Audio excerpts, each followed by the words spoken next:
नमस्कार साथियों, आप सभी का ई पाठशाला के यूट्यूब चैनल पर स्वागत है। और हम इस चैनल के माध्यम से सामान्य विज्ञान जनरल साइंस का अध्ययन कर रहे थे और जिसमें हमारे केमिस्ट्री की क्लासें चल रही थी। और आज हमारी केमिस्ट्री की तीसरी क्लास है।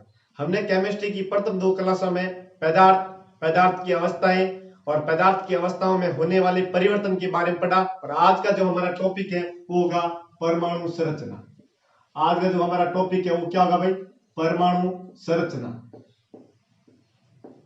इंग्लिश में बोलते हैं atomic structure. Atomic structure English में इसको क्या बोलते हैं? एटॉमिक स्ट्रक्चर बोलते हैं। जो हमारी परमाणु संरचना एटॉमिक स्ट्रक्चर का जो टॉपिक है, इस टॉपिक को हमें बड़ी अच्छी तरह पढ़ना है, क्योंकि जो आपके रेलवे के एग्जाम है या जो राजस्थान आरपीएससी जो एग्जाम करवाती है उसमें परमाणु की संरचना से संबंधित खूब सारे क्वेश्चन आते हैं। और अगर हमें इसको अच्छी तरह पढ़ना है तो हमें इसको अच्छी तरह थोड़ा डीप में उतरकर हमें इसका अध्ययन करना पड़ेगा। और तो मैं एक बार आपको बता रहा हूं कि इस टॉपिक में हम कौन कौन से टॉपिकों का अध्ययन करेंगे। तो पहला हम पढ़ेंगे परमाणु एक संरचना, परमाणु एक परिचय। पहला हम पढ़ेंगे परमाणु एक परिचय। और परमाणु एक परिचय हम पढ़ेंगे परमाणु की खोज किसने की, परमाणु के बारे में सर्वप्रथम किसने बताया। हम पढ़ेंगे परमाणु को सर्वप्रथम एटम शब्द किसने दिया, या परमाणु की परिभाषा क्या होती है, अर्थात परमाणु क्या चीज है, परमाणु क्या होता है। इसके बाद हम टॉपिक पढ़ेंगे जितने भी परमाणु के बारे में जो सिद्धांत दिए गए, जितने भी परमाणु के बारे में सिद्धांत दिए गए हैं, एटम थ्योरी दी गई है, चाहे वो आपके जॉन डाल्टन ने दी हो, जॉन डाल्टन का परमाणु सिद्धांत, या आपके जे थॉमसन का परमाणु सिद्धांत, या आपके रदरफोर्ड का परमाणु सिद्धांत, या आपके रदरफोर्ड का परमाणु सिद्धांत, या आपके नील्स बोहर का परमाणु सिद्धांत, नील्स बोहर का परमाणु सिद्धांत। जो हमारे चार वैज्ञानिक हैं, इन्होंने परमाणु के बारे में अपने अपने परमाणु सिद्धांत दिए, अपनी अपनी एटम थ्योरी दी। इन चारों के सिद्धांतों को हम पढ़ेंगे। साथ में आपके रदरफोर्ड और नील्स बोहर के परमाणु मॉडल की हम क्या पढ़ेंगे? कमियां पढ़ेंगे, क्योंकि एग्जाम में यहां से क्वेश्चन आता है। यहां तक चीज समझ में आ गई। और तीसरा जो हमारा टॉपिक होता है वो होता है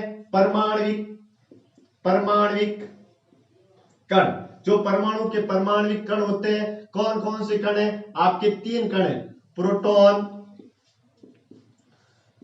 हमारा इलेक्ट्रॉन और आपके न्यूट्रॉन। इन तीनों की खोज कैसे हुई, कब हुई, किसने की, इनका परमाणु भार कितना होता है, इन पर क्या आवेश होता है, या इनका उपयोग हम कहां कहां पे करते हैं, इसके बारे में हम इस टॉपिक में पढ़ेंगे। साथ में इन तीनों के जो प्रतिकण होते हैं, एंटी पार्टिकल होते हैं, इनके बारे में भी डिस्कस करेंगे। तो प्रोटॉन का जो एंटीकण होता है, एंटी पार्टिकल होता है, उसे हम बोलते हैं एंटी प्रोटॉन, उसे हम बोलते हैं एंटी प्रोटॉन। और इलेक्ट्रॉन का प्रतिकण, इलेक्ट्रॉन का जो एंटी पार्टिकल है, ये एग्जाम में बार बार पूछा गया, कौन है भाई? पोजिट्रॉन।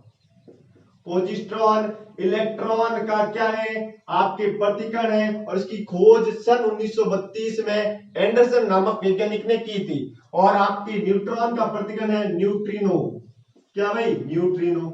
यहां तक बात समझ में आ गई क्या? इस टॉपिक में हम परमाणु के परमाणविक कण, जैसे आपके प्रोटॉन, इलेक्ट्रॉन, न्यूट्रॉन तथा इनके प्रतिकणों एंटी प्रोटॉन, पॉजिट्रॉन और न्यूट्रिनो के बारे में डिस्कस करेंगे। यहां तक चीजें समझ में आ गई।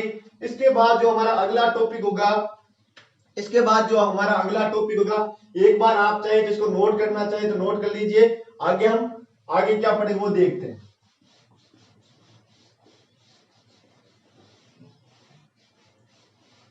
इसके बाद जो हमारा अगला टॉपिक होगा वो होगा परमाणु क्रमांक। परमाणु क्रमांक जिसे हम परमाणु संख्या भी कहते हैं, और हम इसे Z से डिनोट करते हैं। इसके बाद हम जो पढ़ेंगे वो पढ़ेंगे परमाणु भार, जिसे हम द्रव्यमान संख्या भी कहते हैं, और हम इसे A से डिनोट करते हैं। किससे भाई? A से डिनोट करते हैं। बात समझ में आ रही क्या? अगला जो हमारा टॉपिक होगा वो परमाणु क्रमांक अर्थात परमाणु संख्या एटॉमिक नंबर, जिसे हम Z से डिनोट करते हैं। उसके बाद हम परमाणु भार एटॉमिक वेट के बारे में डिस्कस करेंगे, जिसे हम द्रव्यमान संख्या मास नंबर भी कहते हैं, इसे हम A से डिनोट करते हैं। इसके बाद हम इसके साथ ही इसी के साथ हम एक चीज पढ़ेंगे, आपने कभी पढ़ा होगा XZA, अर्थात हम ऐसा बोल दे कि अगर आपके ट्यूशन दे दिया 11 Na 23, इसमें अगर आपको प्रोटॉनों की संख्या पूछ ले, अगर आपको इलेक्ट्रॉनों की संख्या पूछ ले या न्यूट्रॉनों की संख्या पूछ ले, तो हम कैसे ज्ञात करेंगे वो भी इसके साथ पढ़ेंगे। किसी भी तथ्य जिसमें आपको आपके परमाणु क्रमांक Z दिया गया हो, द्रव्यमान संख्या A दिया गया हो, उसमें अगर आपको प्रोटॉनों की संख्या निकालनी है, अगर आपको इलेक्ट्रॉनों की संख्या निकालनी है, अगर आपको न्यूट्रॉनों की संख्या निकालनी है, तो वो जो टॉपिक आएगा वो हम इसके साथ डिस्कस करेंगे। यहां तक चीजें समझ में आ रही है क्या? इसके बाद हम पढ़ेंगे समस्थानिक। क्या पढ़ेंगे? समस्थानिक पढ़ेंगे, जिससे हम क्या बोलते हैं, आइसोटॉप बोलते हैं। क्या बोलते हैं? आइसोटॉप बोलते हैं। इसके बाद हम पढ़ेंगे समभारिक, इसके बाद हम पढ़ेंगे समभारिक, जिसे हम आइसोबार बोलते हैं। इसके बाद हम पढ़ेंगे सम न्यूट्रॉनिक। क्या पढ़ेंगे भाई? सम न्यूट्रॉनिक पढ़ेंगे, जिसे हम क्या बोलेंगे, आइसोटोन बोलेंगे। और इसके बाद हम पढ़ेंगे सम इलेक्ट्रॉनिक, सम इलेक्ट्रॉनिक, जिसे हम बोलते हैं आइसो इलेक्ट्रॉन। क्या बोलते हैं भाई? Iso electron. इन सभी के जो अंग्रेजी वर्जन है वो भी आपको याद रखना है, क्योंकि कभी कभार सीधा एग्जाम में आ सकता है आइसोटोन क्या होता है, और उसके नीचे आपको 4 ऑप्शन मिलेंगे, तो वो चीजें सब पढ़ेंगे। साथ में समस्थानिक, इन चारों की परिभाषाओं से संबंधित क्वेश्चन आते हैं, या हम जो विभिन्न प्रकार के समस्थानिक है उनके अनुप्रयोग भी एग्जाम में पूछे जाते हैं। जैसे आपको पूछ ले कि जो कोबाल्ट का जो समस्थानिक होता है कोबाल्ट 60, इसका हम उपयोग कैंसर के उपचार में करते हैं। ऐसे खूब सारे समस्थानिक, समभारिक क्या होता है, सम न्यूट्रॉनिक क्या होता है, सम इलेक्ट्रॉनिक क्या होता है, या अगर आपको इंग्लिश में पूछे सीधा इंग्लिश शब्द भी आ सकता है, तो वो जब हम टॉपिक पढ़ेंगे तो वहां पे अच्छी तरह डिस्कस करेंगे। इसके बाद जो आगे का जो टॉपिक होगा, अब हम आगे देखते जो हमारा अगला टॉपिक कौन सा होगा। तो इतना पढ़ने के बाद हम सीखेंगे इलेक्ट्रॉनिक विन्यास कैसे निकालते हैं। इतना पढ़ने के बाद हम सीखेंगे इलेक्ट्रॉनिक विन्यास कैसे निकालते हैं, और आपके जो इलेक्ट्रॉनिक विन्यास कैसे निकालते हैं, इलेक्ट्रॉनिक विन्यास से संबंधित पिछली बार जो आपके रेलवे के एनटीपीसी और डी ग्रुप के एग्जाम हुए उसमें सीधे सीधे क्वेश्चन पूछा गया, कोई भी आपको तथ्य दे देगा और उसका पूछ ले इसका इलेक्ट्रॉनिक विन्यास क्या होगा। तो इलेक्ट्रॉनिक विन्यास कैसे निकालते सीखेंगे, और इलेक्ट्रॉनिक विन्यास 3 तरीके से निकालते हैं आपके। एक तो सामान्य इलेक्ट्रॉनिक विन्यास निकाल सकते हैं, एक हम बोहर बोरी के अनुसार इलेक्ट्रॉनिक विन्यास निकाल सकते हैं, और एक हम निष्क्रिय गैसों के रूप में भी इलेक्ट्रॉनिक विन्यास निकाल सकते हैं। जैसे आपके आर्गन 18 पे आता है, तो उससे पहले अगर 18 नंबर है तो उसको हम एक आर्गन मान लेंगे। वो कैसे होगा वो हम आगे सीखेंगे। उसके बाद हम क्या निकले, इलेक्ट्रॉनिक विन्यास कैसे निकालते हैं ये सीखेंगे, कैसे निकालते हैं। इसके बाद ये सीखेंगे। इसके बाद हम सीखेंगे कि जो कक्षकों में इलेक्ट्रॉन कैसे बढ़ते हैं, कक्षकों में इलेक्ट्रॉन बढ़ने के नियम, कक्षकों में इलेक्ट्रॉन बढ़ने के नियम पढ़ेंगे। और आपके कक्षकों में इलेक्ट्रॉन बढ़ने के जो नियम है वो किसने दिए, ऑफ बोर्न ने। किसने दिए, ऑफ बोर्न। ऑफ बोर्न के नियम पढ़ेंगे। और ऑफ बोर्न के कितने नियम है भाई, ऑफ बोर्न के 4 नियम है। पहला हम पढ़ेंगे n+l का नियम, दूसरा हम पढ़ेंगे आपके पाउली का अपवर्जन नियम, पाउली का अपवर्जन नियम, तीसरा हम पढ़ेंगे हुंड की बहुलकता का नियम, हुंड की अधिकतम बहुलकता का नियम, और चौथा हम पढ़ेंगे आपके पूर्ण पूरित एवं अर्धपूरित कक्षकों का स्थायित्व, अर्धपूरित कक्षकों का स्थायित्व, कक्षकों का स्थायित्व पढ़ेंगे। चीज समझ में आ रही है क्या? इसके बाद हम क्या पढ़ेंगे, कक्षकों में इलेक्ट्रॉन बढ़ने के नियम पढ़ेंगे, जिसमें आपके ऑफ के नियम, पहला हमारा n+l का नियम, दूसरा हमारा आपके पाउली के अपवर्जन का नियम, तीसरा हमारी हुंड की बहुलकता, अधिकतम बहुलकता का नियम, और चौथा हम पढ़ेंगे पूर्ण पूरित और अर्धपूरित कक्षकों का विन्यास। वो इलेक्ट्रॉन हम कैसे स्थायित्व कैसे था वो पढ़ेंगे। अब थोड़ा समझना, ये जो पाउली का अपवर्जन नियम है या हुंड की अधिकतम बहुलकता का नियम है, इनके जो स्टेटमेंट है वो एग्जाम में हूबहू पूछे जाते हैं। जैसे पाउली का अपवर्जन नियम क्या कहता है कि चारों जो क्वांटम संख्याएं हैं वो कभी भी समान नहीं हो सकती। तो आपको एग्जाम में सीधा मिल जाएगा कि चारों क्वांटम संख्या कभी भी समान नहीं हो सकती है। कौन सा नियम है, क्या ऐसा पूछ लेगा कि निम्न में से कौन सा ऐसा आपको ऑप्शन मिल रहा है जो पाउली के अपवर्जन के नियम की चर्चा कर रहा है। अब थोड़ा समझते हैं हुंड की बहुलकता की जो अधिकतम बहुलकता का नियम है उसके बारे में सीधा स्टेटमेंट आ सकता है। इसके स्टेटमेंट क्या है कि हम जब कक्षकों में इलेक्ट्रॉन भरते हैं तो पहले एक एक इलेक्ट्रॉन भरा जाता है, फिर युग्मन पेयरिंग की जाती है। पहले हमेशा हम जैसे ये कोई कक्षक है तो उसमें पहले क्या है, जैसे ये जैसे समझ लो ये 1s है, ये आपके पी कक्षक है, ये आपके एस ब्लॉक का होगा, तो इसमें हम पहले एक भरेंगे फिर दो भरेंगे। यहाँ पे 3 है तो हम पहले एक एक भरेंगे और फिर हम क्या भरेंगे, दो भरेंगे। बात समझ में आ रही है क्या? तो ये आपके हुंड की अधिकतम बहुलकता का नियम है। और चौथा पढ़ेंगे पूर्ण पूरित और अर्धपूरित कक्षकों का अस्तित्व। जैसे कभी कभार आप क्रोमियम का इलेक्ट्रॉन विन्यास देखते हो जो 24 पे आता है, या कॉपर का इलेक्ट्रॉन विन्यास देखते हो जो 29 पे आता है, तो वहां पे जो आपके पीछे जो 4s2 का एक इलेक्ट्रॉन है ये 3D में चला जाता है और ये अर्धपूरित होने के लिए एक उधर चला जाता है, वो अर्धपूरित हो जाता है। और आप कॉपर में देखते हो 4s2 और यहाँ पे 3d9 होता है, तो यहाँ पे इसको जो डी के पास अधिकतम कितने 10 हो सकते हैं ना, तो ये इधर से एक कूद जाएगा और ये यहाँ पे ये पूर्ण पूरित हो जाएगा, कितने हो जाएंगे 10 हो जाएंगे। तो ऐसे जो आपके जितने भी इलेक्ट्रॉनिक विन्यास है जिनमें एक तरीका अपनाया जाता है उसके लिए ये हम स्थिति वाला नियम पढ़ेंगे। और पहला हमारे n+l का नियम, n+l का नियम ये प्रदर्शित करेगा कि हम इलेक्ट्रॉन पहले किस में भरे। तो बात समझ में आ गई, ये चारों नियम पढ़ेंगे। और इन नियमों को पढ़ने से पहले हमें और चीजें पढ़नी पड़ेगी, वो होगी आपकी क्वांटम संख्या। इन नियमों को पढ़ने से पहले हम क्या पढ़ेंगे, क्वांटम संख्या पढ़ेंगे। और क्वांटम संख्या कितने प्रकार की होती है भाई? क्वांटम संख्या बहुत ही अच्छा टॉपिक है, आपके डी ग्रुप में, रेलवे में, आरपीएससी के जितने भी एग्जाम होते हैं उनमें यहाँ से क्वेश्चन आ सकता है। क्वांटम संख्या कितने प्रकार की होती है? 4 प्रकार की। पहली आपकी मुख्य क्वांटम संख्या जिसे हम n से डिनोट करते हैं, दूसरी हमारी द्विगांशीय क्वांटम संख्या जिसे हम l से डिनोट करते हैं, तीसरी हमारी चुंबकीय क्वांटम संख्या जिसे हम किससे डिनोट करते हैं, m से, और चौथी हमारी है चक्रण क्वांटम संख्या जिसे हम स्पिन क्वांटम संख्या ऐसे डिनोट करेंगे। ये चारों क्वांटम संख्या क्या होती है, इनके मध्य रिलेशन क्या होता है, सारी की सारी चीजें हम जब क्वांटम संख्या का टॉपिक पढ़ेंगे ना तो वहां पे डिस्कस करेंगे। तो ये जो जितनी भी चीजें हैं वो हम परमाणु संरचना एटॉमिक स्ट्रक्चर के अंदर पढ़ेंगे। और इतना पढ़ने के बाद हमारा जो परमाणु का मैटर है वो एकदम तैयार हो जाएगा। और किसी भी कॉम्पिटिटिव एग्जाम के लिए हम परमाणु के आपके लो लेवल से हार्ड लेवल के क्वेश्चन कर सकते हैं। कभी कभार क्या होता है, हमको टॉपिक पढ़ लेते हैं लेकिन हम जो उसके अच्छे क्वेश्चन है वो सही कर नहीं पाते। इसका मुख्य कारण होता है कि हम उसको अच्छी तरह नहीं पढ़ते, उस टॉपिक में डीपली नहीं पढ़ते, या हम किसी विशेष एग्जाम की तैयारी करते हैं कि हाँ मैं कांस्टेबल निकाल दूंगा, हाँ भाई मैं पटवारी निकाल दूंगा। हमें अगर कोई टॉपिक पढ़ना है तो पूरी परीक्षा जितने भी ऑल कॉम्पिटिटिव एग्जाम उसके लिए पढ़ना है। अगर आप ऐसे उस टॉपिक को तैयार करते तो कभी भी आपके किसी भी एग्जाम उस टॉपिक से संबंधित क्वेश्चन गलत नहीं होगा। तो ये चीज हम किस में पढ़ने वाले हैं, परमाणु संरचना एटॉमिक स्ट्रक्चर के अंदर पढ़ने वाले हैं।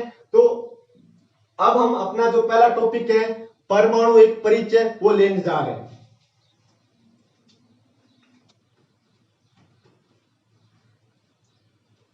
अब है ना हम पढ़ेंगे जो हमारा पहला टॉपिक है परमाणु एक परिचय। परमाणु एक परिचय मतलब परमाणु के बारे में हम डिटेल से पढ़ने वाले हैं। परमाणु क्या है, परमाणु की खोज कैसे हुई, किसने की, परमाणु के बारे में सर्वप्रथम किसने बताया, परमाणु को जो एटम शब्द है वो किसने दिया, और एटम शब्द कहां से, ये चीजें पढ़ने वाले हैं। तो चलिए थोड़ा समझते हैं। आपके दिमाग में पहला क्वेश्चन आता है परमाणु क्या होता है। तो इसको समझने के लिए हम क्या करें, एक लोहे की शीट ले रहे हैं। हम क्या कर रहे हैं, एक लोहे की शीट ले रहे हैं। आप लोहा जिसे इंग्लिश मीडियम वाले आयरन बोलते हैं, इसका जो प्रतीक है वो Fe होता है। इसलिए हम क्या लेते हैं, एक शीट लेते हैं। और शीट आप आयताकार ले लीजिए, जैसे भी ले लीजिए।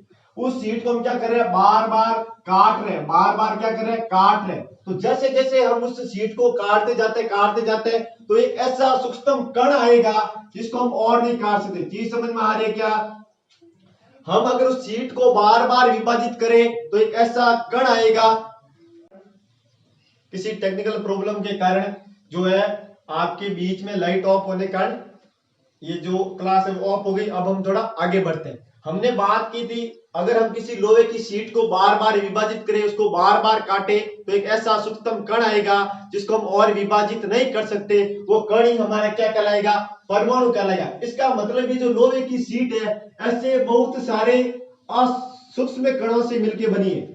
ये जो लोहे की शीट है ऐसे बहुत ही छोटे छोटे सूक्ष्म कणों से मिलकर बनी है। इसका मतलब ऐसे खूब सारे सूक्ष्म कण इस लोहे की पूरी शीट का निर्माण कर रहे हैं। इसका मतलब ये कह रहे हैं ये जो कण है इसका इकाई का काम करेगा। इकाई का मतलब है कि कोई इकाई मतलब कोई एक ऐसी चीज जो उस पूरे पदार्थ का निर्माण कर दे। कोई ऐसी चीज जो बहुत सारी ऐसी सेम चीजें मिलकर उस पदार्थ का निर्माण कर दे, वो इसकी क्या कहलाती है, इकाई कहलाती है, यूनिट कहलाती है। तो हम कहते हैं जो ये लोहे की शीट है ऐसे खूब सारे सूक्ष्म छोटे छोटे कणों से मिलकर बनी होती है जिसे हम परमाणु कहेंगे। अर्थात इस जो एक्सप्लेन है इससे हमें एक चीज समझ में आ गई कि परमाणु पदार्थ की छोटी से छोटी, परमाणु पदार्थ की छोटी से छोटी क्या होती है, इकाई होती। तो मैं यहाँ पे लिख रहा हूं कि परमाणु क्या है, पदार्थ की छोटी से छोटी इकाई, छोटी से छोटी आप लिख दो सूक्ष्म इकाई है। परमाणु क्या है, पदार्थ की छोटी से छोटी सूक्ष्म इकाई है। जो अगली जो लाइन लिख रहा हूं उसको ध्यान से समझना। परमाणु कभी भी स्वतंत्र नहीं रह सकता, स्वतंत्र नहीं रह सकता मतलब वो सेपरेट नहीं रह सकता है। परमाणु कभी भी सेपरेट स्वतंत्र नहीं रह सकता, बस खुद से अलग से नहीं रह सकता। या तो वो तत्व के रूप में रहेगा, तत्व का मतलब है समान परमाणुओं का समूह, समान परमाणुओं का समूह। या तो वो जो परमाणु किसके रूप में रहेगा, तत्व के रूप में रहेगा, या वो किसके रूप में रहेगा, अणु के रूप में रहेगा। ऐसा नहीं है जो परमाणु है खुद सेपरेट रह गया हो या खुद से अलग रह गया हो या खुद से स्वतंत्र रह गया। बात समझ में आ रही है क्या? परमाणु स्वयं कभी भी स्वतंत्र नहीं रह सकता है, या तो तत्व के रूप में रहेगा या अणु के रूप में रहेगा। तत्व आपको समझ में आ गया होगा कि समान परमाणुओं का समूह क्या कहलाता है, तत्व कहलाता है। जबकि अणु में समान परमाणु भी हो सकते हैं और असमान परमाणु भी हो सकते हैं। जैसे अगर हम बात करें ये हमारा जल है, हमारा ये क्या है, जल है, और जल का एक अणु है H2O जिसमें हमें दिख रहा है दो तो आपके हाइड्रोजन के परमाणु है और एक किसका परमाणु है, ऑक्सीजन का परमाणु है। तो ये अणु है, इसमें जो हाइड्रोजन के ये जो परमाणु ये अलग से नहीं रह सकते, सेपरेट नहीं रह सकते। ऑक्सीजन वाला परमाणु भी सेपरेट नहीं रह सकता। इसका मतलब हम कहते हैं कि परमाणु कभी भी स्वतंत्र नहीं रह सकता है, सेपरेट नहीं रह सकता, या तो वो तत्व के रूप में रहेगा या अणु के रूप में रहेगा। ये बात समझ में आ गई क्या?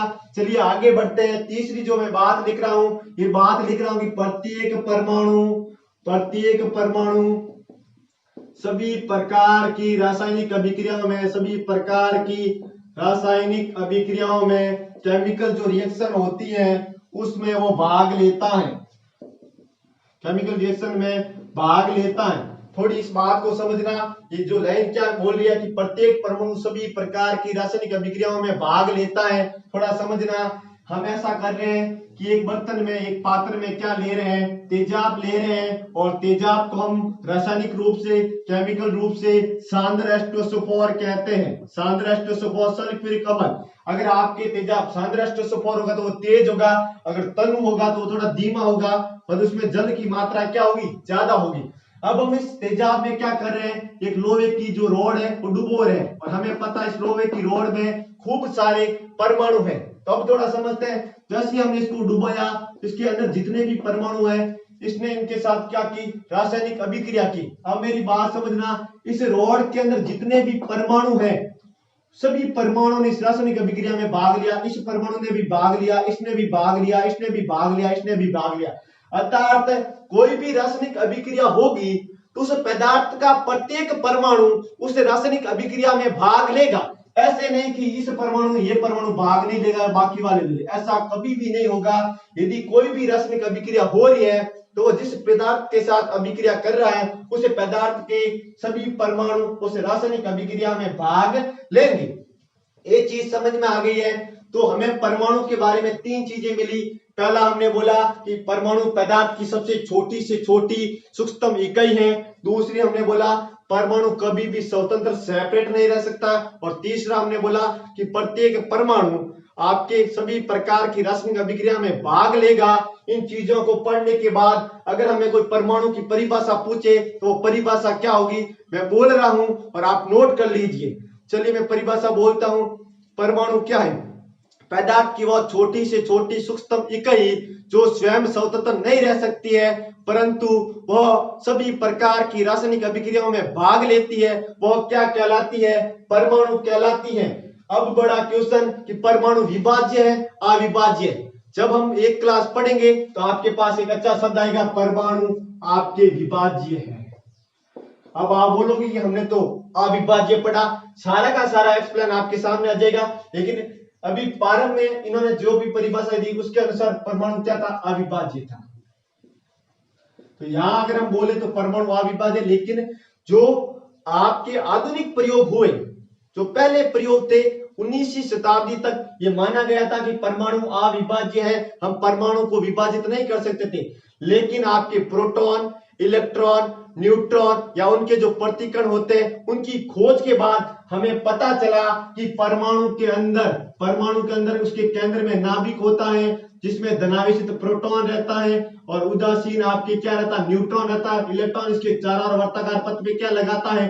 चक्कर लगाता है। और प्रोटॉन, न्यूट्रॉन और इलेक्ट्रॉन के प्रतिकण भी यही रहते हैं। इसका मतलब परमाणु के अंदर बहुत सारे, या हम बोल सकते हैं कुछ और भी कण हैं। इसका मतलब परमाणु को और विभाजित कर सकते हैं। लेकिन जो प्रारंभ की खोजें थी उसके अनुसार परमाणु को क्या माना गया है?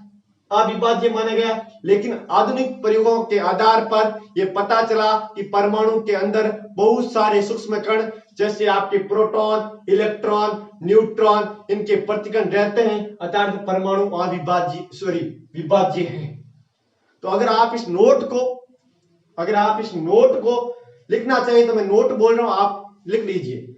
ये नोट है कि जो प्रारंभिक खोजों के आधार पर परमाणु को अविभाज्य माना गया, लेकिन आधुनिक खोजों के आधार पर यह पता चला या इस बात की पुष्टि हुई कि परमाणु के अंदर आपके प्रोटॉन, इलेक्ट्रॉन, न्यूट्रॉन और इनके प्रतिकण जैसे पॉजिट्रॉन, एंटीप्रोटॉन और न्यूट्रिनो रहते हैं, अर्थात परमाणु विभाज्य है।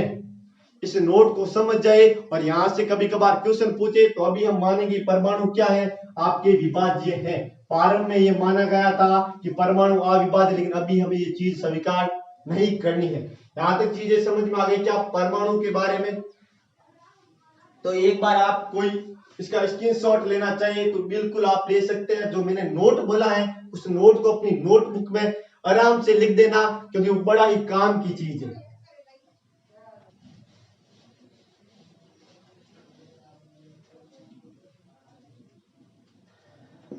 अब हम इसको साफ कर देते हैं और आगे परमाणु के बारे में पढ़ते हैं। आपको परमाणु की परिभाषा पता चल गई और साथ में ये भी पता चल गया कि प्रारंभ में ये माना गया था कि परमाणु अविभाज्य है, लेकिन आधुनिक खोजों के बाद ये पता चला कि परमाणु आपके क्या है? विभाज्य है, क्योंकि उसके अंदर खूब सारे सूक्ष्म कण रहते हैं। ये बात मैंने आपको नोट के रूप में लिखा दिए। चलिए हम आगे बढ़ते हैं। हमारे सामने बड़ा क्वेश्चन कि जो हमारा परमाणु है जिसे हम इंग्लिश वाले लोग हैं एटम पढ़ते हैं, इसके बारे में सर्वप्रथम किसने बताया? तो जो सर्वप्रथम चीजें बताता है वो हमेशा भारतीय होता है, लेकिन उसकी चीजें आगे नहीं बढ़ पाती है या किताबों में हमें पढ़ाई नहीं जाती है, इसका हमें पता नहीं। तो परमाणु के बारे में सर्वप्रथम बताया था भारतीय दार्शनिक महर्षि कणाद ने। किसने बताया था भाई? भारतीय दार्शनिक महर्षि कणाद ने बताया था। और कब बताया था? 500 ईसा पूर्व। 500 ईसा पूर्व मतलब जो ईसा मसीह के जन्म से 500 वर्ष पूर्व ही महर्षि कणाद ने परमाणु के बारे में बता दिया। और क्या बताया? इसका जो स्टेटमेंट है या कथन है वो बड़ा ही अच्छा और एग्जाम में थोड़ा ध्यान रखना है। इसका कथन क्या था? इसने बोला कि प्रत्येक पदार्थ छोटे छोटे प्रत्येक पदार्थ छोटे छोटे कणों से मिलकर बना होता है। प्रत्येक पदार्थ छोटे छोटे कणों से मिलकर बना होता है, मिलकर बना होता है। इसे हम क्या कहते हैं? परमाणु कहते हैं। जो इसका स्टेटमेंट था, महर्षि कणाद ने सिर्फ कुछ भी नहीं बोला, इसने बोला कि प्रकृति के जितने भी पदार्थ हैं वो छोटे छोटे कणों से मिलकर बना है। और इसकी बात बिल्कुल सही साबित हुई, क्योंकि जो आगे के वैज्ञानिक था इन्होंने इनकी बात को स्वीकारा। लेकिन किताबों में बहुत ही कम चीज दे रखी है। थोड़ा आपको समझना है कि परमाणु के बारे में सर्वप्रथम किसने बताया? परमाणु एटम के बारे में सर्वप्रथम किसने बताया? तो भारतीय दार्शनिक महर्षि कणाद ने 500 ईसा वर्ष पूर्व ही बता दिया कि प्रत्येक पदार्थ छोटे छोटे कणों से मिलकर बना होता है, जिसे हम परमाणु कहेंगे। चलिए, महर्षि कणाद की बात हो गई। इसके आगे हम पढ़ते हैं कि ग्रीक के दो दार्शनिक आते हैं, जिसका एक का नाम है डेमोक्रिटस, और दूसरे का नाम है ल्यूसिपस। दूसरे का नाम क्या है? ल्यूसिपस। इन्होंने जो महर्षि कणाद के समय ही महर्षि कणाद ने यह बता दिया कि प्रत्येक पदार्थ छोटे छोटे कणों से मिलकर बना है। तो इन्होंने कहा कि जो छोटा छोटा कण है, जो सूक्ष्मतम कण है, इसे इन्होंने क्या नाम दिया? इन्होंने इसे नाम दिया एटम। क्या दिया भाई? नाम दिया एटम। तो परमाणु को एटम नाम किसने दिया? तो ग्रीक के दो दार्शनिक डेमोक्रिटस और ल्यूसिपस ने। और जो आपका एटम शब्द है वो ग्रीक भाषा के एटोमिया शब्द से आया है। किससे आया भाई? ग्रीक भाषा के एटोमिया शब्द से आया है, जिसका हिंदी में अर्थ होता है ना काटा जाने वाला, अर्थात अविभाज्य।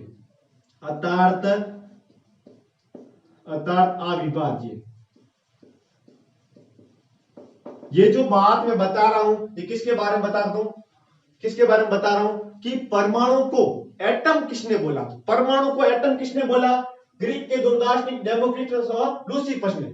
इन्होंने कहा कि जो सूक्ष्म कण होता है, जिससे पदार्थ बनता है, उसे हम क्या कहेंगे? एटम कहेंगे। और एटम शब्द है वो ग्रीक भाषा के किससे बना है? एटोमिया से बना है, जिसका हिंदी में अर्थ क्या होता है? ना काटा जाने वाला, अर्थात अविभाज्य। यहां तक बात समझ में आ गई? इसका मतलब ये जो ग्रीक के दो दार्शनिक थे, डेमोक्रिटस और ल्यूसिपस ने भी परमाणु क्या माना? अविभाज्य। क्योंकि उस समय ना ही तो प्रोटॉन की खोज हुई थी। प्रोटॉन की खोज आपके कब हुई भाई? 1886 में हुई, गोल्डस्टीन ने की थी। उसके बाद आपके 1897 में इलेक्ट्रॉन की खोज हुई। किसने की भाई? जे थॉमसन ने की। उसके बाद 1932 में आपके जेम्स चैडविक ने न्यूट्रॉन की खोज कर दी।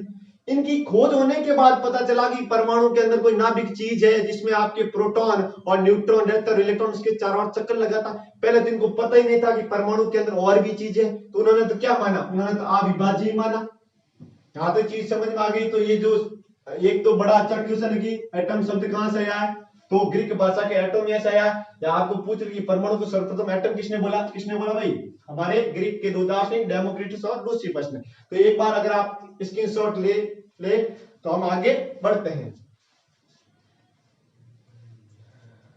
चलिए, इसको मैं साफ कर रहा हूं।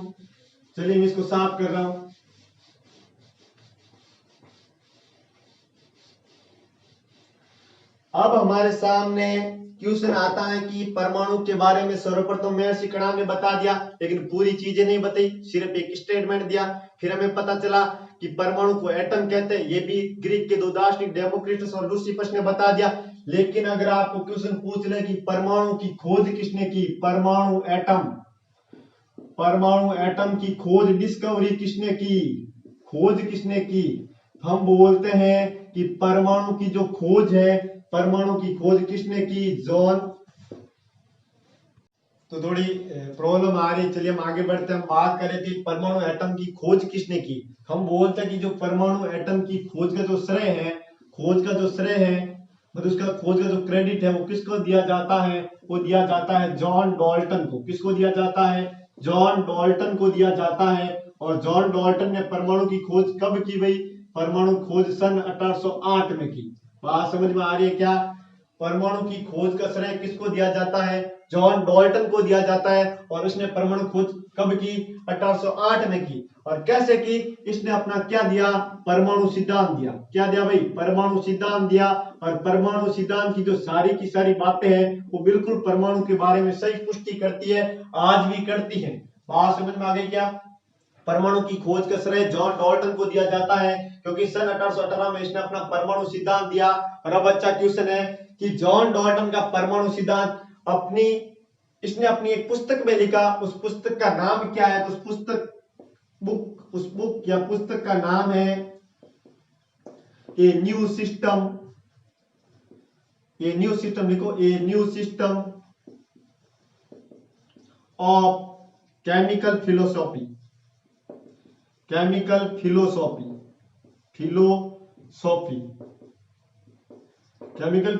बात समझ में आ रही है क्या? जॉन डाल्टन ने जो अपना परमाणु सिद्धांत दिया था उसने उसको एक पुस्तक में लिखा जिसका नाम था a new system of chemical philosophy. ये new system of chemical philosophy में इसने अपने परमाणु सिद्धांत को लिखा। परमाणु सिद्धांत कब दिया? 1808 में दिया। और इसी परमाणु सिद्धांत देने का जॉन डाल्टन को परमाणु की खोज का श्रेय दिया जाता, क्योंकि इसका जो परमाणु सिद्धांत था वो आपके परमाणु एटम के बारे में बिल्कुल सही सही जानकारी देते हैं। तो अगला जो हमारा टॉपिक होगा वही होगा कि जॉन डाल्टन का परमाणु सिद्धांत। ये जो हमने चीजें पढ़ी वो परमाणु एक परिचय, परमाणु की सामान्य जानकारी थी। तो चलिए आगे बढ़ते हैं। अब हम पढ़ते हैं जॉन डाल्टन का परमाणु सिद्धांत। और ये हमें जॉन डाल्टन का परमाणु सिद्धांत अच्छी तरह पढ़ना है क्योंकि यहां से कभी कभार क्वेश्चन आ सकते हैं। इसके जो जॉन डाल्टन के जो स्टेटमेंट है वो भी पूछे जा सकते हैं। जॉन डाल्टन का परमाणु सिद्धांत, या हम ऐसे बोले कि जॉन डाल्टन का परमाणु सिद्धांत पढ़ने के बारे में हमें परमाणु एटम के बारे में एक अच्छी समझ विकसित हो जाएगी। ये भी हमारी चीजें हो सकती है। तो हम पढ़ेंगे परमाणु, जॉन डाल्टन का परमाणु सिद्धांत। जॉन डाल्टन का परमाणु सिद्धांत। तो अभी हमने देखा कि जॉन डाल्टन ने अपना परमाणु सिद्धांत दिया आपके सन 1808 में। कब दिया भाई? सन 1808 में इसने अपना परमाणु सिद्धांत दिया। और इसने अपने परमाणु सिद्धांत को एक पुस्तक में लिखा, एक बुक में लिखा जिसका नाम था a new system of chemical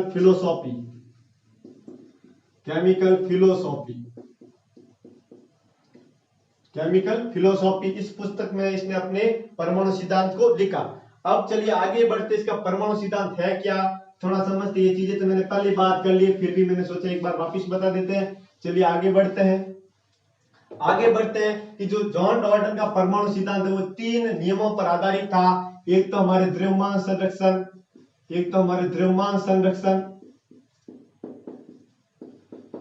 एक हमारे सरल अनुपात,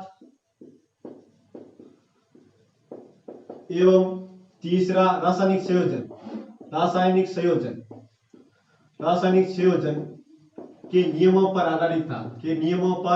आधारित था। बड़ा अच्छा क्वेश्चन है, एग्जाम पूछ सकते हैं कि जॉन डाल्टन का परमाणु सिद्धांत किन किन नियमों पर आधारित था। हम बोलेंगे तो द्रव्यमान संरक्षण के नियम पर, दूसरा बोलेंगे रासायनिक संयोजन के नियम पर, और तीसरा बोलेंगे हम सरल अनुपात के नियम पर। तो मैं एक चीज बोल देता, आप नोट करना चाहिए कर सकते हैं कि जॉन डाल्टन का परमाणु सिद्धांत आपके द्रव्यमान संरक्षण, रासायनिक संयोजन एवं सरल अनुपात के नियमों पर आधारित था। ये कैसे आधारित था?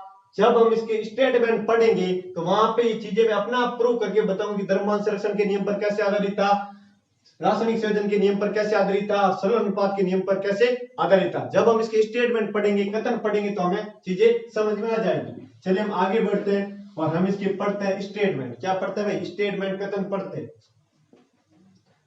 स्टेटमेंट, कथन।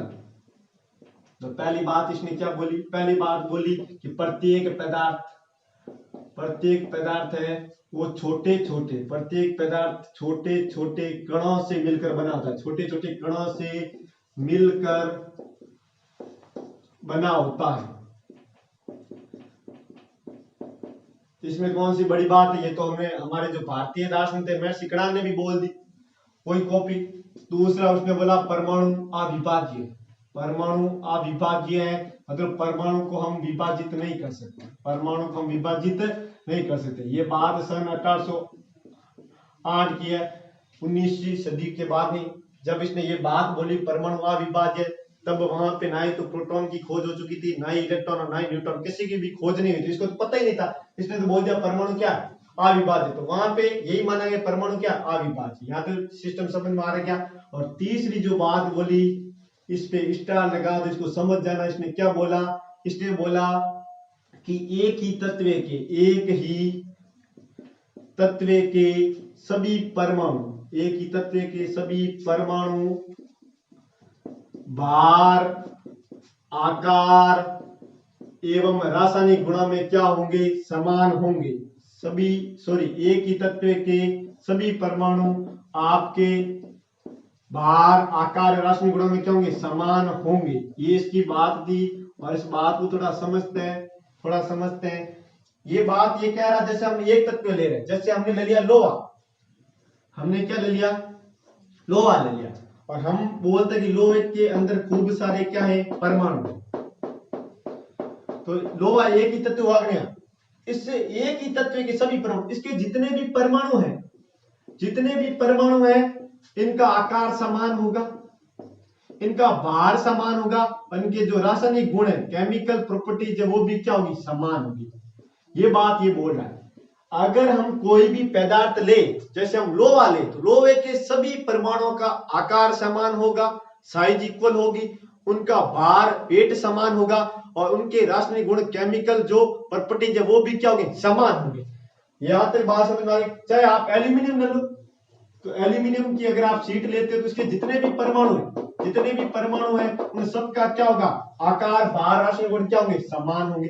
ये बात समझ में आ गई। तो इसको मैं थोड़ा रफली कर रहा हूं ताकि मैं आगे वाली चीज लिख पाऊं। तो एक बार आप अगर नोट करना चाहिए, इसको थोड़ा नोट कर लीजिए। चलिए, आपने स्क्रीनशॉट ले लिया होगा या नोट कर लिया होगा, फिर हम आगे बढ़ते हैं। जो चौथा इसका स्टेटमेंट है, थोड़ा समझ लीजिए। ये बोल रहा है कि भिन्न भिन्न तत्वों के भिन्न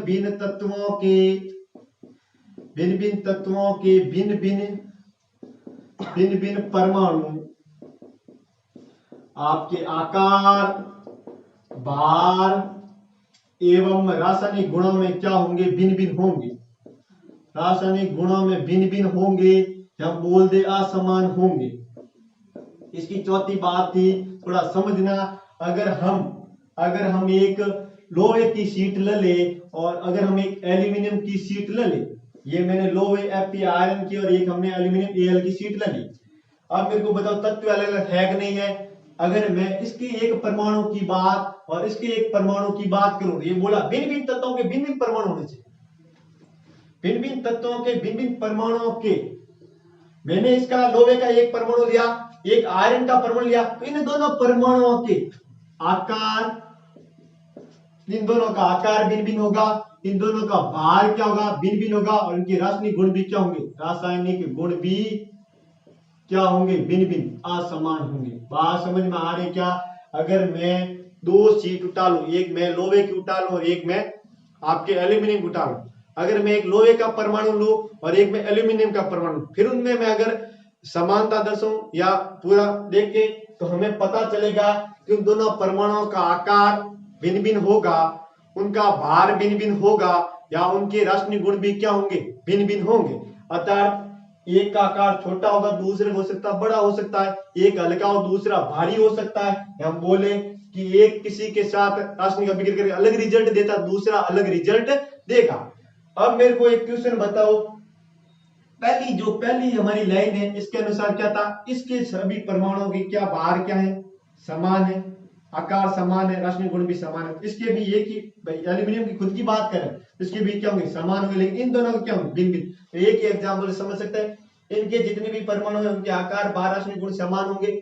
इसके भी भार क्या होंगे, भार, आकार, रासायनिक गुण समान होंगे, लेकिन इन दोनों के जो, अगर हम इसके परमाणु की तुलना करें, कंपेयर करें, तो दोनों के आकार, भार, रासायनिक गुण क्या होंगे, असमान होंगे। इसने जो ये तीसरी और चौथी बात बोली, बिल्कुल सही बात बोली, और इसकी बात की पुष्टि आज भी बिल्कुल सही साबित हो रही। अभी तक हमने इसकी 4 बातें बोली। पहली बात क्या थी, इसने बोला, इसका कथन था कि प्रत्येक पदार्थ छोटे छोटे कणों से मिलकर बना होता है। दूसरा हमने पढ़ा कि परमाणु क्या अविभाज्य, इसके अनुसार। तीसरा हमने पढ़ा कि एक ही तत्व के सभी परमाणु आकार, भार, रासायनिक गुणों में क्या होंगे, समान होंगे। चौथी बात बोली, एक भिन्न भिन्न तत्वों के भिन्न भिन्न परमाणु आकार, भार, रासायनिक गुणों में क्या होंगे, भिन्न भिन्न। ये चीजें हमें पता चल गई। जो हमारी पांचवी चीज है वो इस बात की पुष्टि करेगी जो हमने बोला कि जॉन डॉल्टन का परमाणु सिद्धांत द्रव्यमान संरक्षण, सरल अनुपात और रासायनिक संयोजन के नियमों पर आधारित था। हम बोलते हैं कि जो पांच और छठी बात होगी उसमें बिल्कुल सही पुष्टि हो जाएगी। चलिए हम समझते हैं पांचवी बात। पांचवी बात में यहाँ पे लिख रहा हूं, इसने बोला कि भिन्न भिन्न तत्वों के भिन्न भिन्न तत्वों के भिन्न भिन्न तत्वों के भिन्न भिन्न इलेक्ट्रॉन, सॉरी भिन्न भिन्न तत्वों के भिन्न भिन्न परमाणु, भिन्न भिन्न तत्वों के भिन्न भिन्न परमाणु एक निश्चित एवं सरल अनुपात में, एक निश्चित एवं सरल अनुपात में संयोग कर यौगिक का निर्माण करते हैं, कंपाउंड बनाते हैं। यौगिक मतलब कंपाउंड बनाते हैं, यौगिक का निर्माण करते हैं, यौगिक का निर्माण करते हैं। इसने जो पांचवी बात बोली कि भिन्न भिन्न तत्वों के भिन्न भिन्न परमाणु एक निश्चित और सरल अनुपात में संयोग करेंगे और क्या बना देंगे, यौगिक। चलिए थोड़ा समझते हैं। सी लिखा, मुझे पता चला कार्बन, और कार्बन का एक परमाणु। ओ लिखा ऑक्सीजन, ऑक्सीजन का एक परमाणु। तो उन्होंने आपस में रासायनिक अभिक्रिया की और रासायनिक अभिक्रिया के परिणाम स्वरूप CO कार्बन मोनोऑक्साइड का निर्माण हो गया। तो बात बोला भिन्न भिन्न तत्व है कि ये कार्बन है, ये क्या है, ऑक्सीजन है। दोनों आपस में रासायनिक संयोजन कर क्या बना, यौगिक। लेकिन हम देखते हैं कि इनका अनुपात फिक्स है, 1:1 में संयोग करें। अनुपात क्या है, निश्चित है। जैसे अगर ये अनुपात बदल जाए, अगर मैं अनुपात को 1:2 कर दूं, 1:2 कर, कार्बन कितना होगा 1 और ऑक्सीजन कितना 2, क्या बनेगा, CO2 कार्बन डाइऑक्साइड बन जाएगा। मतलब अनुपात बदलते ही कंपाउंड यौगिक ही बदल जाएगा। तो हमें ये बात इसने बोली कि एक निश्चित अनुपात में संयोग करेगा तभी जो हम चाह रहे वो यौगिक बनेगा। तो ये बात समझ में आ गई, निश्चित अनुपात कैसे, 1:1। फिर ये बोला अनुपात कैसा होना चाहिए, सरल अनुपात होना चाहिए। सरल का मतलब या तो 1:1 हो, 1:2 हो, 2:1 हो, 3:, ऐसे नहीं 0.5 अनुपात आपके 1, या आपको बोल दिया 0.4:0.45। ये सरल अनुपात नहीं है, ये आपके सरल अनुपात नहीं है। ये बोल रहा है कि जो वो आपस में रासायनिक अभिक्रिया कर रहे हैं वो अनुपात कैसा होना चाहिए, सरल अनुपात होना चाहिए। और अनुपात भी निश्चित होगा तभी क्या बनेगा, यौगिक। और यहाँ पे क्या हो रहा है, रासायनिक संयोग हो रहा नहीं हो रहा। कार्बन का एक परमाणु, ऑक्सीजन एक परमाणु, रासायनिक संयोग करके क्या बना रहे हैं, CO कार्बन मोनोऑक्साइड का एक यौगिक बना रहे, कंपाउंड बना रहे। तो यहाँ पे ये जो रासायनिक संयोग करते, यहाँ पे हमें पता चला रासायनिक संयोजन के नियम पर आधारित था, रासायनिक संयोजन के नियम पर आधारित था कि नहीं था। तो हमने बोला कि रासायनिक संयोजन के नियम पर आधारित है, जॉन डॉल्टन पुष्टि हो गई। और हमें पता चला कि अनुपात कैसा, सरल और निश्चित। हम बोलते सरल अनुपात के नियमों पर आधारित था, सरल अनुपात के नियमों पर आधारित था। और ये जो चीज बताई इससे आपकी यौगिक की परिभाषा निकलती है। आगे हम जब हम तत्व आपके अणु, यौगिक और मिश्रण क्या होते हैं, 5 से खूब अच्छे क्वेश्चन बनते हैं। समांगी और विषमांगी मिश्रण को कैसे पहचाने ये भी मैं बताऊंगा। समांगी और विषमांगी मिश्रण को कैसे पहचाना जाता है, तत्व आपके अणु में क्या डिफरेंस है, परिभाषाओं में बड़ा ही गंभीर मुद्दा है, समझ में नहीं आता इसकी परिभाषा किसकी होगी, या अच्छे क्वेश्चन पूछे जाते हैं तत्व और अणु से। यौगिक क्या, मिश्रण क्या, क्या डिफरेंस है, सब चीज हम आगे पढ़ेंगे। लेकिन अभी आपको ये चीजें समझना, 5 चीज समझ में आ गई क्या जॉन डॉल्टन की। एक बार आप इसको स्क्रीनशॉट ले ले, फिर हम छठी बात करते हैं।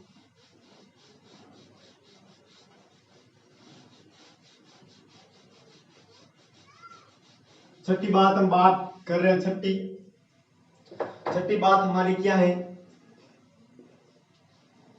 छठी बात ये बोल रहा है कि जब भी रासायनिक अभिक्रिया होती है तो केवल परमाणुओं का पुनः विन्यास होता है। परमाणु को हम ना ही तो नष्ट कर सकते हैं और ना ही परमाणु को हम निर्माण कर सकते हैं। चलिए इस बात को समझते हैं, क्या सिस्टम। हमें ये पता चला कि जो हाइड्रोजन है उसके 2 परमाणु और ऑक्सीजन के 2 परमाणु मिलकर आपके H2O जल के एक अणु का निर्माण करते हैं। ये बात समझ में आई क्या। अब हम इसको थोड़ा इसके समीकरण को संतुलित कर ले, हमें पता हाइड्रोजन के 2 है लेकिन ऑक्सीजन का यहाँ पे 2, यहाँ पे 1, तो यहाँ पे 2 करता है। अब ऑक्सीजन के 2 हो गए तो यहाँ पे भी ऑक्सीजन का 2 है। चलिए ये तो मामला सेट है, लेकिन हमें ये पता चला हाइड्रोजन कितने हुए, 4 हो गए। ये 4 हुए कि नहीं? यहाँ पे हमारे पास 2, तो यहाँ पे 2 लगा। ये अब जो आपके समीकरण बिल्कुल ही संतुलित है। मैं बात क्या बोल रहा हूं यहाँ पे, बात लिख देता हूं। ये बात है कि किसी भी रासायनिक अभिक्रिया में, किसी भी रासायनिक अभिक्रिया में परमाणुओं का केवल पुनः विन्यास होता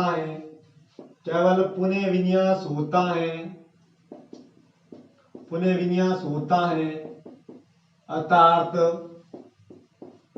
परमाणु को ना ही तो नष्ट किया जा सकता है और ना ही इसका निर्माण किया जा सकता है, ये इसका जो छठी बात थी, थोड़ा समझना। अब मेरे को एक बात बताओ, पुनः विन्यास का मतलब है सीट चेंज करना। 2 स्टूडेंट अभी दूर बैठे हैं, एक स्टूडेंट उठकर किसी दूसरे के पास बैठ गए, तो ये पुनः विन्यास हो गया। चीज समझ रहे हो क्या हमने जो प्रारंभ में विद्यार्थी थे उसको नष्ट कर दिया, या जो उसके पास नया आके बैठा उसका हमने निर्माण किया? ऐसा कभी नहीं किया, हमने सिर्फ क्या, पुनः विन्यास। इसी प्रकार थोड़ा समझना, ये जो रासायनिक अभिक्रिया है इसमें ये जो हाइड्रोजन है इस ऑक्सीजन के पास जाकर बैठ गया है, जो ये हाइड्रोजन है इस ऑक्सीजन के पास जाकर बैठ गया है। इसका मतलब यहाँ पे रासायनिक अभिक्रिया में क्या होता है, पुनः विन्यास होता है। परमाणु केवल क्या होता है, पुनः विन्यास।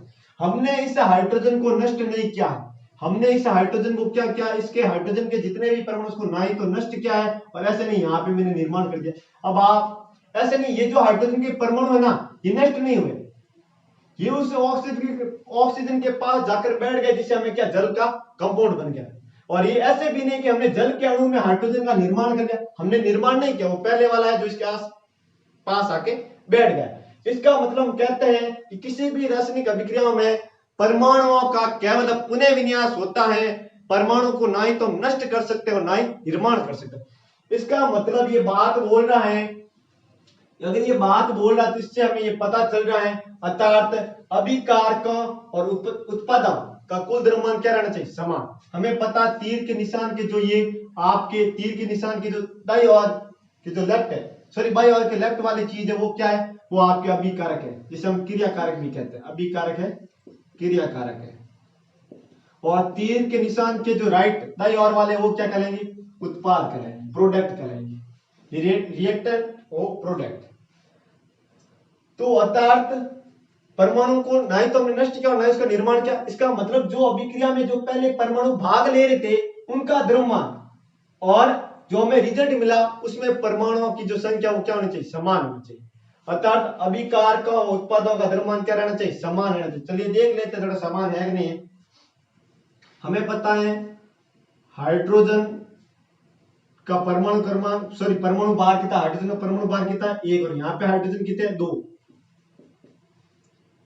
जो H2 है उसका परमाणु भार कितना है, और कितने है भाई, 2 है, H2 2। और ऑक्सीजन कितने, 2 है। एक ऑक्सीजन का परमाणु भार कितना था, 16 होता है। चलिए हम देखते हैं 2 और ये 2 कितने हुए, 4 हुए कि नहीं हुए, और 4 और वो कितने, 32, और ये हुआ 36। ये कितने हुए, 36 है। अर्थात हमें ये पता चल गया कि जो अभिकारक है उसका जो परमाणु भार कितना, 36 है, अणुभार कितना, 36।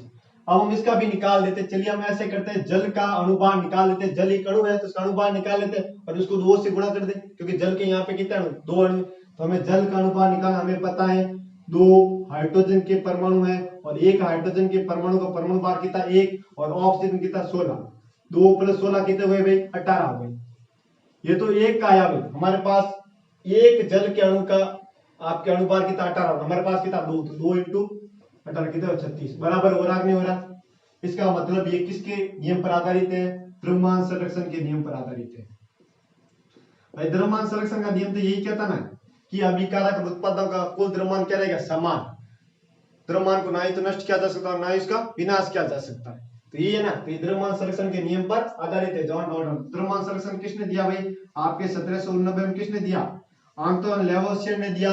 और आंतोन लेवोसियर को ही आपके आधुनिक रसायन विज्ञान का जनक, आपके modern father of modern chemistry कहा जाता है। यहाँ तक चीजें समझ में आ गई क्या, ये हमने जॉन डॉल्टन के जो 6 स्टेटमेंट थे उसके बारे में डिस्कस कर ली, और इसी के साथ हमारे जॉन डॉल्टन का परमाणु सिद्धांत खत्म हो गया। इतना पढ़ने के बाद हमें खूब सारी केमिस्ट्री के अंदर चीजें पता चली है।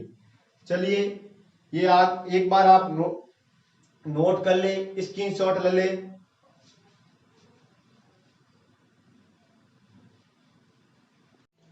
अब हम जॉन डॉल्टन का परमाणु सिद्धांत हमारे खत्म हो गया। अब हम पढ़ेंगे जे थॉमसन का परमाणु सिद्धांत। जे थॉमसन ने भी अपना परमाणु सिद्धांत दिया, और उसका परमाणु सिद्धांत एक परमाणु के बारे में बहुत ही अच्छी बात बता गया, जो मैं आप अभी इसको पढ़ने के बाद बताऊंगा। चलिए हम पढ़ेंगे जे थॉमसन का परमाणु सिद्धांत। जे थॉमसन का परमाणु सिद्धांत, atom theory of J Thomson. J Thomson ने अपना परमाणु सिद्धांत सन 1891 में दिया था, लेकिन इसने इससे एक साल पूर्व ही 1897 में किसकी खोज कर डाली, इलेक्ट्रॉन की खोज कर डाली। चीज को समझ लेना, साथ में याद रखो, चीजें याद हो जाएगी।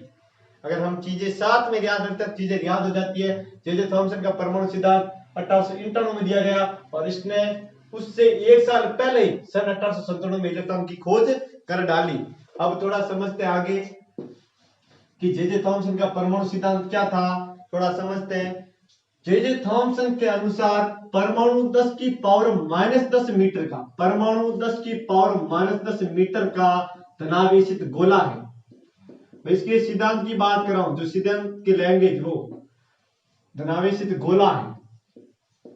जे थॉमसन के अनुसार परमाणु 10 की पावर -10 मीटर का धनावेशित गोला है, जिसमें समान मात्रा में ऋणावेश वितरित रहता है, जिसमें समान मात्रा में ऋणावेश, या हम बोले ऋणावेशित इलेक्ट्रॉन वितरित रहते हैं।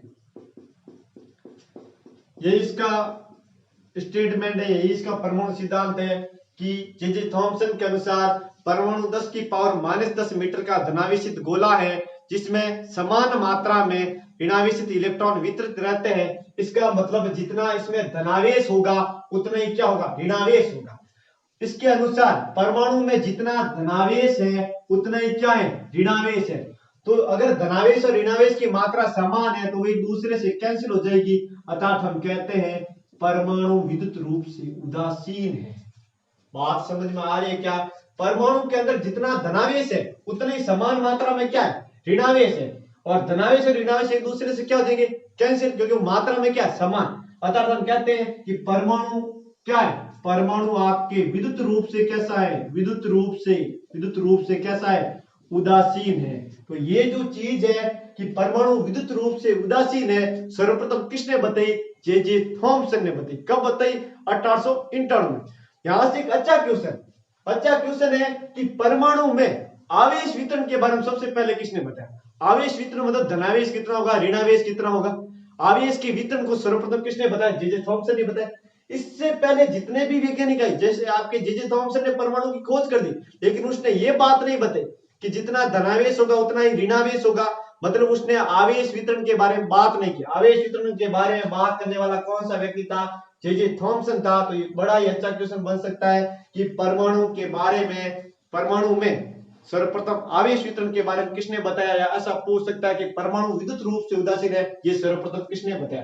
तो आज से एक बात और पता चल गई, परमाणु क्या था, विद्युत रूप से उदासीन होता है, क्योंकि उसमें जितना धनावेश होता है उतना ही क्या था, ऋणावेश। चलिए तो मॉडर्न दी, आगे हमें सबको पता ही है कि परमाणु के केंद्र में नाभिक होता है, जिसमें धनावेशित प्रोटॉन और आपके आवेश रहित न्यूट्रॉन रहते हैं, और इलेक्ट्रॉन इसके चारों ओर वर्ताकार पथों पर चक्कर लगाता है, और इन वर्ताकार पथों को हम कोश कहते हैं। ये बात सभी को पता है। तो ये न्यूट्रॉन तो आपके क्या है, उदासीन, इसका कोई रोल नहीं है। इसका मतलब धनावेश पूरा का पूरा डिपेंड किस पे करेगा, प्रोटॉन पे करेगा या नहीं करेगा, और ऋणावेश पूरा का पूरा डिपेंड किस पे करेगा, इलेक्ट्रॉन पे करेगा। इसका मतलब जितना धनावेश होगा इतना ही क्या होगा, ऋणावेश। इसका मतलब कहते हैं कि किसी परमाणु में जितने प्रोटॉन होंगे उतने ही क्या होंगे, इलेक्ट्रॉन होंगे। इस बात को अगर हम ऐसे बोले कि परमाणु में प्रोटॉनों और इलेक्ट्रॉनों की संख्या क्या होती है, समान होती है। जैसे हम बात करें सोडियम की, अगर हम बात करें सोडियम की, हमें पता है सोडियम का परमाणु क्रमांक कितना है, 11। इसका मतलब सोडियम के नाभिक में 11 प्रोटॉन पड़े हैं और उसके चारों ओर 11 इलेक्ट्रॉन क्या लगा रहे हैं, चक्कर लगा रहे हैं।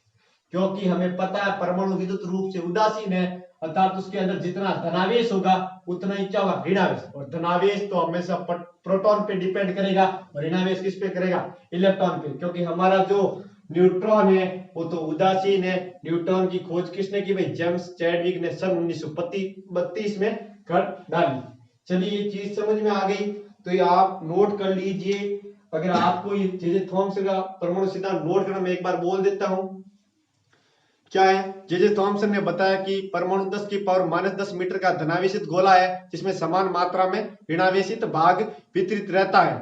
अर्थात परमाणु में जितना धनावेश होगा उतना ही ऋणावेश होगा। अर्थात परमाणु के अंदर जितने प्रोटॉन होंगे उतने ही इलेक्ट्रॉन होंगे। अर्थात हम कह सकते हैं परमाणु आपके विद्युत रूप से उदासीन है। और आप एक नोट लिख सकते हैं कि परमाणु के अंदर सबसे पहले आवेश वितरण के बारे में जे थॉमसन ने बताया था। और ये आप डायग्राम बना के इस चीज को बड़ी आसानी से समझ सकते हैं। जे थॉमसन ने अपना परमाणु सिद्धांत, अब हमारे सामने आएगी कि जे थॉमसन ने अपने परमाणु सिद्धांत की जो तुलना है किस किस से की, तुलना है वो किस किस से की।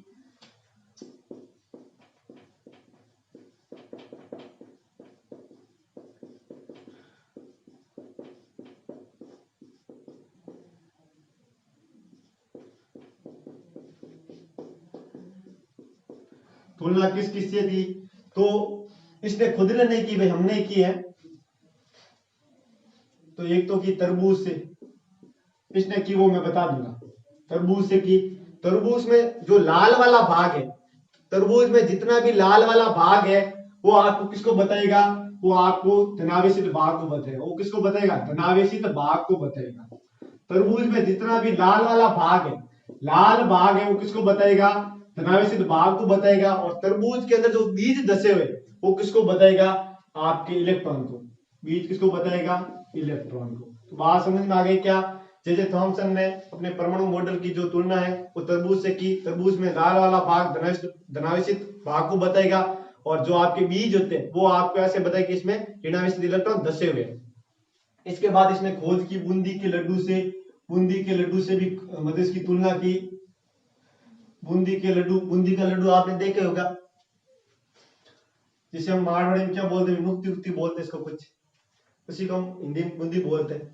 तो थोड़ा समझना, जो बूंदी का पूरा लड्डू है वो किसको, पूरा का पूरा बूंदी का लड्डू है वो किसको बताएगा, धनावेशित भाग को। बूंदी का लड्डू किसको बताएगा, धनावेशित भाग को बताएगा। उसके ऊपर जो व्हाइट कलर के, सफेद कलर के बीज लगे होते हैं, सफेद कलर के बीज लगे होते हैं या उसमें उसके अंदर धसे हुए रहते हैं, वो किसको बताएगा, आपके ऋणावेशित इलेक्ट्रॉन को, ऋणावेशित इलेक्ट्रॉन को बीज। ये बूंदी के लड्डू से हमने तुलना कर दी। चलिए सबसे अच्छी बात मैं बताने जा रहा हूं, इसको आप नोट कर ले, एक बार स्क्रीनशॉट कर ले। सबसे अच्छी बात है कि इसने अपने परमाणु सिद्धांत है या परमाणु मॉडल है, इसकी तुलना की प्लम पुडिंग से।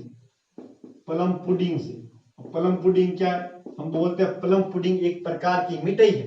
प्लम पुडिंग क्या है, एक प्रकार की मिठाई है जिसमें नीचे केक होता है और केक के ऊपर आपके सूखे मेवे, सूखे मेवे मतलब बादाम, किशमिश, ये जो आपके काजू है वो लगे हुए हैं। ये ऊपर लगे हुए हैं, ये काजू लगा दिया हमने, ये बादाम, जो भी पिस्ता इस्ता सब लगे हुए, सूखे मेवे, केक के ऊपर सूखे मेवे लगे होते हैं। ये एक प्रकार की क्या है, मिठाई है। प्लम पुडिंग एक प्रकार की मिठाई है जिसमें एक प्रकार का केक होता है और केक को हम बोलेंगे पुडिंग। केक को क्या बोलते हैं, केक।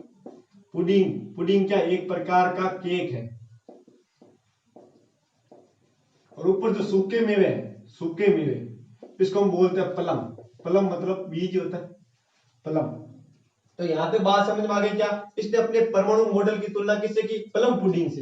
प्लम पुडिंग एक प्रकार की मिठाई है जिसमें नीचे क्या होता है? केक होता है, मतलब पुडिंग होती है। और केक किसकी? केक की तुलना हम किससे करेंगे? धनावेशित भाग से। केक किसको बताना? धनावेशित भाग को बताएगा, धनावेशित भाग को। और जो आपके सूखे मेवे जो उसके ऊपर धसे हुए, जो प्लम धसे हुए, वो किसको बताएगा? ऋणावेशित इलेक्ट्रॉन को बताएगा। तो ये भी आपको चीज नोट करनी है कि जे थॉमसन ने अपने परमाणु मॉडल की तुलना आपके प्लम पुडिंग से की है। और आपको आगे लिखना, प्लम पुडिंग एक प्रकार की मिठाई है जिसमें पुडिंग एक प्रकार का केक है जिसके ऊपर सूखे मेवे अर्थात प्लम धसे हुए रहते हैं। इसने अपने पुडिंग की जो तुलना है, मतलब केक की तुलना किससे की? धनावेशित भाग से। उसके ऊपर जो सूखे मेवे अर्थात प्लम जो धसे, उसकी तुलना किससे की? ऋणावेशित इलेक्ट्रॉन से की। तो ये जो चीजें हैं हमने आज पढ़ी है। क्या? जे थॉमसन का परमाणु सिद्धांत पढ़ा, जॉन डॉल्टन का परमाणु सिद्धांत पढ़ा, उससे पहले हमने परमाणु एक परिचय पढ़ा, उससे पहले हमने पढ़ा कि हम परमाणु के इस टॉपिक में क्या क्या चीजें डिस्कस करने वाले हैं। तो आज की जो हमारी क्लास है यहाँ तक ही है। आपको अगर ये चीजें सब अच्छी लगी है, समझ में आई है, तो हमारे जो यूट्यूब चैनल है उसको शेयर और सब्सक्राइब करना है और इस वीडियो को लाइक और कमेंट करना है, ताकि सब्सक्राइब और शेयर करने से ये जो चीजें हैं प्रत्येक विद्यार्थी तक पहुंचे, जिन विद्यार्थियों को साइंस के प्रति या केमिस्ट्री, फिजिक्स या आपके बायोलॉजी के प्रति जो मन में भय है, वो भय दूर हो सके। आज के लिए धन्यवाद। जय हिंद।